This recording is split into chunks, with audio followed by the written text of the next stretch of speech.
Il explose, les compteurs, on parle bien sûr de l'e-commerce, les contraintes liées au Covid s'allègent, mais les Français continuent d'acheter en ligne, les habitudes qui se sont renforcées avec la crise. On en parle avec vous, Karine Schrenzel, je rappelle donc PDG des 3 Suisses et de Rue du Commerce. 130 milliards d'euros, c'est le chiffre d'affaires du e-commerce en 2021, c'est du jamais vu. Comment se présente 2022 ? Oui, alors en effet, 2020 et 2021, avec le Covid, ont renforcé évidemment le e-commerce. On est un des secteurs qui a été évidemment épargné par la crise du Covid. On aime bien opposer les deux. Moi, j'aime bien au contraire assembler le retail physique et le e-commerce parce qu'il faut d'abord toujours être conscient que le e-commerce aujourd'hui, c'est un peu plus de 14% du retail au global. Seulement, entre guillemets. Hein, dans l'imaginaire collectif, il est beaucoup plus haut. Donc, c'est à peine 15%. Ça a cru, justement, ça a gagné un point pendant l'année 2021. Mais donc, toute proportion gardée, il faut justement se rendre compte à quel point les deux sont complémentaires et nécessaires. On a vu effectivement une accélération non pas tant du nombre de cyberacheteurs que la répétition, le fait d'acheter beaucoup plus souvent, c'est devenu beaucoup plus un mécanisme. Et en effet, le e-commerce a cru de par justement cet acte plus répétitif maintenant pour les gens qui ont déjà commencé à acheter sur Internet. Et bien sûr, il y a eu des nouveaux modes de consommation qui sont apparus. On y reviendra peut-être, des innovations. On parlait toujours d'innovation et chaque secteur se réinvente perpétuellement en ce moment. Je pense que c'est indispensable. Mais en tout cas, au-delà de l'innovation, il est vrai que beaucoup de gens qui n'avaient peut-être pas pour habitude d'acheter en ligne ont pris l'habitude pendant la crise du Covid. Et ça, c'est quelque chose que vous remarquez qui a un trait et au fond des critères assez générationnels, peut-être qui ont été modifiés par la crise, des gens qui n'achetaient pas. Je pense à ma maman qui n'achetait pas vraiment beaucoup sur Internet et qui, évidemment, parce que la crise était présente et que les magasins physiques étaient fermés, elle a basculé. Est-ce que c'est générationnel et est-ce que c'est des mouvements, des comportements durablement inscrits ou est-ce que ça reste très éphémère et qu'on va back to normal assez vite ? Alors oui, évidemment, il y a un effet générationnel, je vous rejoins. On a tous pensé à nos parents qu'on n'avait jamais vu commander sur Internet et qui d'un coup se sont mis à commander sur Internet. Bon, au début avec une souris parfois hasardeuse en l'air ou des iPhones. Mais en tout cas, oui, il y a un switch et une nouvelle génération qui a commencé à consommer e-commerce et donc qui maintenant sait le faire et a tendance à continuer.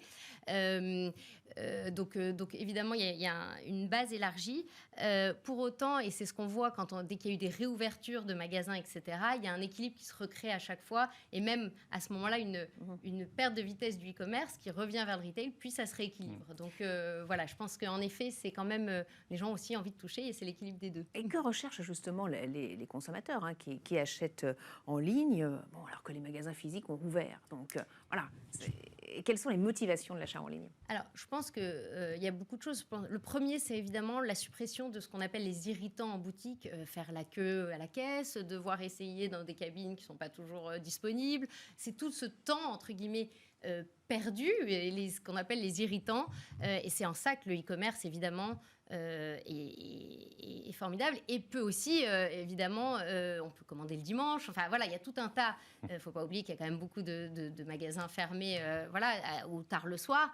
Donc, c'est tous ces irritants, entre guillemets, qui font que le e-commerce, aujourd'hui, évidemment, a un côté extrêmement pratique. Et pour moi, c'est évidemment le principal avantage du e-commerce. Et quels sont les secteurs qui ont le plus profité là, des achats en ligne dans les 2 dernières années, c'est en termes de croissance ? Alors, en termes de croissance, clairement, dans le e-commerce, ça a été la maison.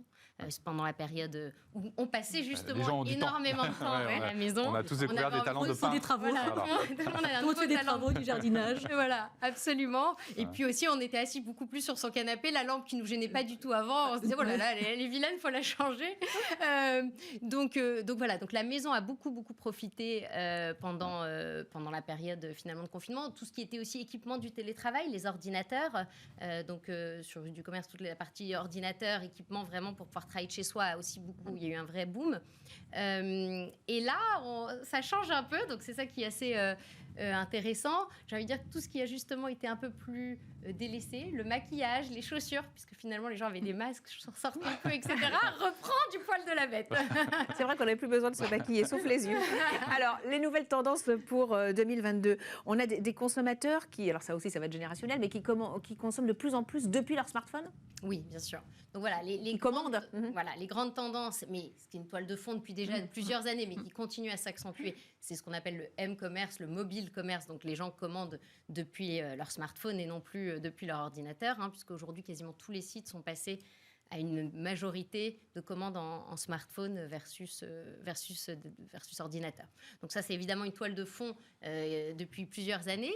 Une deuxième toile de fond maintenant plus récente, mais c'est tout ce qui est live stream. Alors live stream, pour ceux qui ne connaissent pas, c'est peut-être le téléachat de la nouvelle génération. Oui, le téléachat n'est pas mort. Le live shopping ressuscite le téléachat. Absolument. Alors peut-être expliquer ce que c'est d'ailleurs. Oui, en réalité, c'est finalement une émission, non pas télé, mais diffusée directement sur le web, sur les réseaux sociaux ou sur le site même qui organise ce live shopping, ou souvent les deux d'ailleurs, et sur lequel finalement on pousse et on explique les produits. Voilà, à la télé, comme dans les conditions d'un direct. Et finalement, il y a souvent aussi des influenceuses ou des influenceurs qui viennent et qui montrent comment fonctionne un produit, comment on peut l'utiliser. Voilà, c'est un peu plus... Ça donne aussi un peu de chaleur au e-commerce parce que c'est parfois ce qu'on lui reproche. Et c'est vrai, c'est d'avoir un lien plus privilégié, plus chaleureux avec ses consommateurs. Et c'est vrai que le live shopping permet cela. Il y a aussi le social commerce, donc c'est la vente en ligne là, via les réseaux sociaux. Oui. Ça se développe beaucoup. Alors comment vous voyez ça? C'est des concurrents potentiels? J'ai envie de dire que le e-commerce est un géant, une géante, un grand melting pot de concurrence parce qu'il y a peu de barrières et qu'il y a beaucoup de monde. Donc effectivement, bien sûr, mais c'est aussi au contraire un outil parce que pour les e-commerçants d'aller vendre, nous on a fait des live shopping sur Instagram, sur Facebook, sur Twitch pour les gamers, pour ceux qui connaissent, sur la partie plus technologique. Donc c'est aussi un support extrêmement intéressant et il faut juste savoir l'utiliser et se développer avec.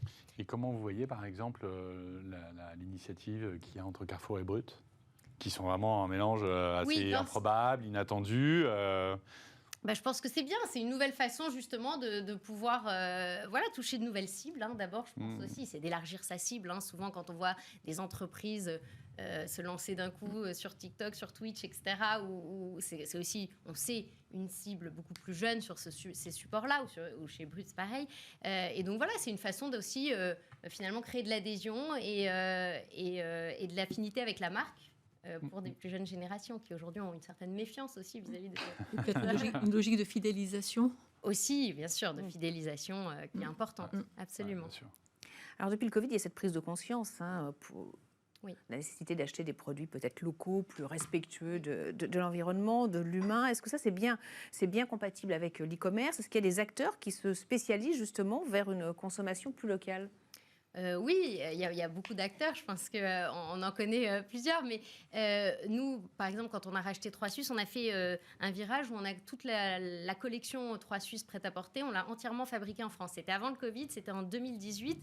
Donc à l'époque, c'était même, on nous a dit, mais ça va coûter beaucoup trop cher, c'est impossible. Et en fait, finalement, c'était une bonne décision, parce qu'on sait... Voilà, mais je pense que les gens, ils sont très sensibles. Ils ont envie de ça, ils ont envie d'une démarche plus écologique, de la fabrication française, de la matière naturelle. Ils ont aussi envie qu'il y ait une seconde vie des produits. Je pense que c'est une grande tendance aussi, qu'on puisse vendre en seconde vie un ordinateur, un téléphone, etc. C'est devenu vraiment quelque chose, mais même les habits, le prêt-à-porter, c'est devenu quelque chose d'assez important. C'est un marché énorme. Donc il y a toutes ces demandes. Je pense que ce qu'il faut avoir en tête quand on le fait, c'est ce qu'on s'est efforcé de faire pour notre part, c'est oui, ils ont envie de tout ça, mais il faut que les prix restent les mêmes. Donc c'est à nous, entreprises, de trouver une équation souvent difficile, souvent une réduction de marge brute, sincèrement, parce qu'ils ont envie de fabrication française matière naturelle, mais au même prix. Le pouvoir d'achat. Voilà. Et que je comprends, et qui est saine, et que je comprends. On a tous des préoccupations aussi, d'abord, de c'est leur première préoccupation, le pouvoir d'achat. Donc on s'est efforcé de sortir des robes ou des jupes au même prix, mais fabriquées en France et en matière naturelle. Et je pense que c'est la seule façon de le faire. C'est de donner accès à tous, justement, à ces produits écologiques. Bien. On va poursuivre avec vous, Mira Lelette, directrice stratégie performance de la Massif. Donc en 2021, le secteur de l'assurance a retrouvé ses niveaux d'avant la crise. Est-ce que les assureurs renouent avec la croissance sur l'ensemble de leurs activités, de leur métier ? Alors, en effet, 2021 était une année de rebond pour l'assurance. Les cotisations dans le secteur ont augmenté de 4,5%. Donc, il y a eu vraiment une relance assez forte qui s'explique par la relance économique. Et les assureurs ont vraiment participé à la relance économique qui a été mise en place par le gouvernement. Les consommateurs ont également repris leurs habitudes de déplacement, donc de services. Donc on était vraiment... voilà, et on le voit d'ailleurs dans les résultats des assureurs aujourd'hui. On a vu les dernières communications. C'est une année où l'assurance, en effet, a fait de très bons résultats. Et au regard de ce qu'on venait de dire là sur la quête de sens, est-ce que le monde de l'assurance mutualiste s'en sort un peu mieux dans un moment où les gens ont aussi une quête de sens et de signification dans les produits qu'ils consomment, quels que soient d'ailleurs les produits, que ce soit des produits ou des services, et peut-être nous dire en deux mots la différence, s'il y en a une, en tout cas, entre le monde mutualiste et le monde de l'assurance. Quand on regarde déjà qu'est-ce que la crise sanitaire a accéléré ou transformé dans le secteur de l'assurance au niveau des usages. Elle a déjà accéléré des choses qu'on avait déjà pressenties auparavant, notamment autour du digital. Donc là, il y a vraiment une part du digital extrêmement forte avec la transformation des flux. Nos sociétaires clients vont moins dans des agences, utilisent beaucoup plus l'appli, utilisent beaucoup plus les sites Internet, appellent beaucoup plus sur nos plateformes téléphoniques. Pour autant, ils ont besoin aussi de garder le contact humain, mais les parts et le rapport au flux est assez différent. L'autre élément, et ça va rejoindre votre question, dans les éléments de changement d'usage, c'est l'attachement à la marque, donc la recherche de sens. Et aujourd'hui, une entreprise mutualiste par rapport à une entreprise, on va dire, d'assurance plus traditionnelle, elle offre ce sens qu'aujourd'hui les consommateurs recherchent, c'est qu'ils cherchent la preuve et pas seulement le discours.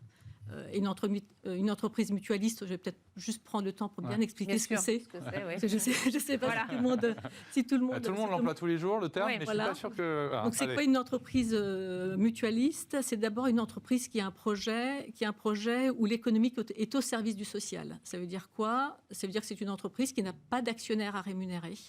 C'est une entreprise dont les sociétaires clients élisent des représentants qui vont gouverner l'entreprise et qui siègent au conseil d'administration. Donc ça, c'est vraiment un élément important. C'est déjà l'approche de la gouvernance.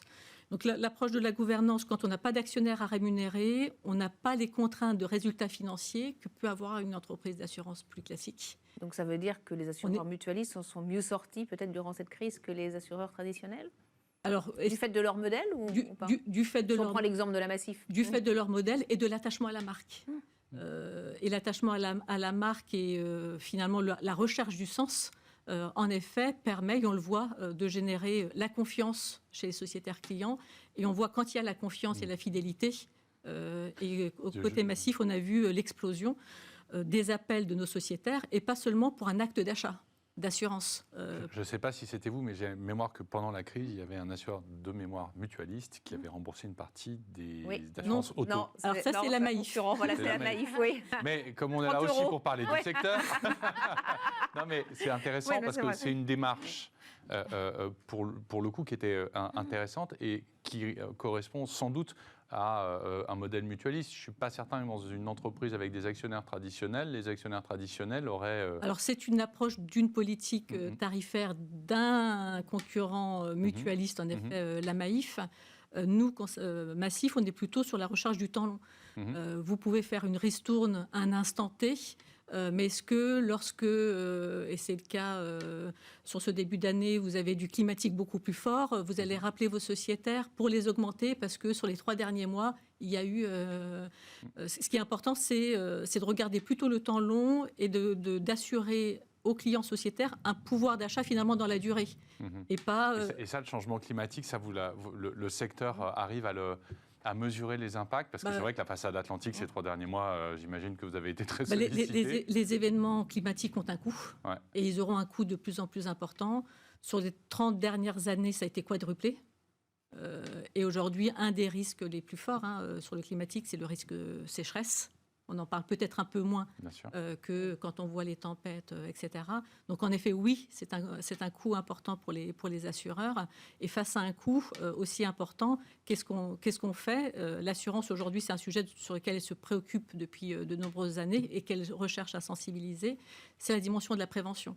Et la prévention, c'est ne pas attendre qu'on indemnise et que le sinistre arrive, c'est d'être vraiment beaucoup plus en amont. Et si vous en souvenez, dans la vallée de la Roa, au-dessus de Nice, quand il y a eu les événements climatiques, bien sûr, on est rapide dans l'intervention vis-à-vis de nos clients sociétaires, mais on est également aujourd'hui présent et avec les pouvoirs publics pour regarder où est-ce que je repositionne demain les maisons, les constructions, justement pour prévenir les risques climatiques. Donc la dimension de la prévention est extrêmement forte et c'est vrai qu'on n'en parle pas suffisamment. On parle beaucoup de la prévention auto, parce qu'on de la prévention routière, mais on parle moins de la prévention sur les territoires, notamment autour des habitations. Il est important justement qu'on soit le plus en amont possible et qu'on sensibilise nos sociétaires sur ces sujets-là. Oui, c'est intéressant parce qu'assurer, c'est couvrir les risques. Comment on peut améliorer justement cette gestion des risques? Est-ce que ça implique justement tous ces risques-là, risques climatiques, autres risques, de repenser les garanties? Par exemple, les assureurs, c'est bien normal, ils n'avaient pas anticipé la pandémie. Non, mais il y a un élément très important en France et qui est extrêmement différenciant et un marqueur fort en Europe et dans le monde. La France a un régime de catastrophe naturelle. Et ce régime de catastrophe naturelle, il est assis sur quoi? Il est assis sur la mutualisation du risque. Justement pour prévenir et pour être présent lorsque ces événements climatiques arrivent. On parlait de la digitalisation avec Karine tout à l'heure. Évidemment, le secteur de l'assurance se digitalise à vitesse grand V, les grands acteurs. Et donc, comment est-ce que vous avez pris ce virage et comment est-ce que vous en faites aujourd'hui un élément différenciant vis-à-vis de vos clients sociétaires par rapport à la concurrence, mais aussi dans la qualité de service qu'on rend et dans la relation qu'on peut, plus directe sans doute aussi avoir avec ces sociétés. La digitalisation, elle occupe une place importante dans l'expérience client pour qu'elle soit la plus fluide et la plus simple et sans couture. Et la crise sanitaire l'a accélérée. Donc, comme tous les acteurs, aujourd'hui, on investit sur la digitalisation et Massif, dans le cadre de son plan stratégique, investit 450 millions sur les 3 prochaines années pour ouvrir nos systèmes d'information et être vraiment sur une digitalisation beaucoup plus importante.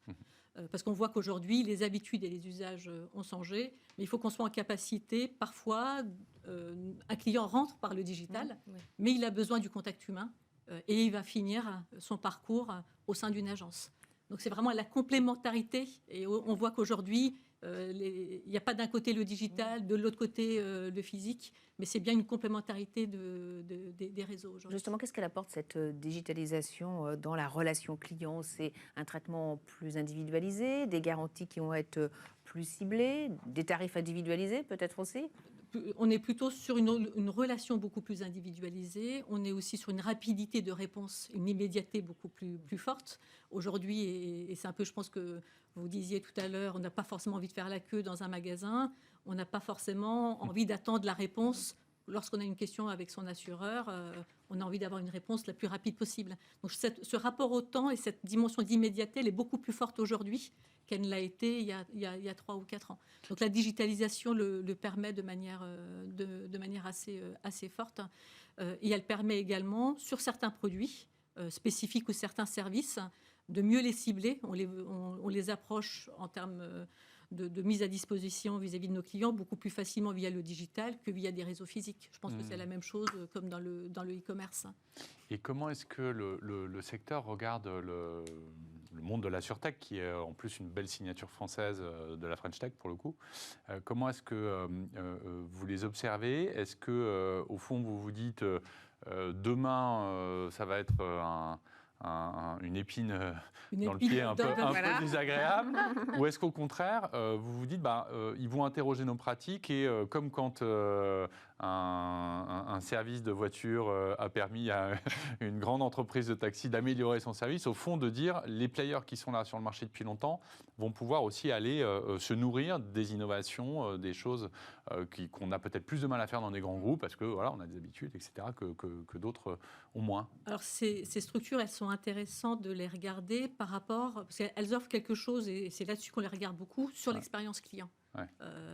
Elles ont vraiment cet atout-là d'offrir via justement la digitalisation ou le service ou la relation client de manière extrêmement forte. Parce que c'est ce qu'elles mettent en avant. Hein. Ouais. C'est la réponse à un coût maîtrisé extrêmement rapide. Donc c'est vraiment le point qu'on regarde. Après, l'assurance, c'est une technique, c'est un métier très technique, c'est un métier très réglementé. C'est un métier qui est sur du long terme, c'est-à-dire que c'est des structures qui peuvent marcher à un instant T, mais dont la rentabilité pour certaines, si vous regardez les monnaies ou Alan, la rentabilité technique aujourd'hui, économique, elle n'est pas forcément au rendez-vous. Peut se poser la question de leur pérennité de modèle. Mais ça vous challenge un peu quand même. Mais ça nous challenge, tout à fait. Et on regarde ce qu'il y a à regarder, notamment autour de la relation client et de l'expérience. Et là-dessus, elles sont vraiment très intéressantes. Allez, on va se tourner vers l'avenir à présent avec Next Step. On va voir comment dans ces secteurs en pleine mutation, vous envisagez l'avenir.